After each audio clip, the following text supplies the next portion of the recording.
This is set up in the 1800s. Imagine an evening along a country road. You're among a group of travelers, mostly merchants and pilgrims. There are bandits at the night, so typically you travel in groups at the time. After a long day's travel, you settle down for the night. Most of the travelers are merchants and pilgrims, and many would carry money and valuables. In the wee hours of the morning, responding to a signal only they understand, some of the men from the group rise from their beds, moving stealthily in groups of 3. This already is getting freaky enough. They would look for the ones who are vulnerable or sometimes sleepy.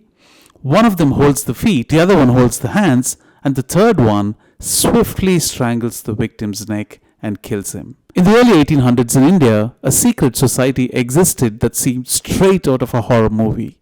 They were called the Thuggees. The methods used by the thugs were meant to reap maximum loot without being caught.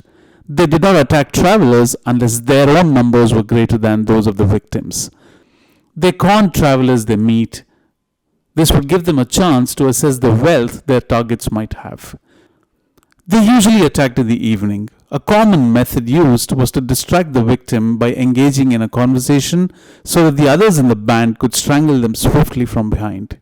To avoid suspicion, they avoided carrying more than a few swords. Thugs were either born into the profession or forced to join due to necessity. Leadership was often hereditary, with family members serving together. New thugs were taught by experienced thugs called a guru.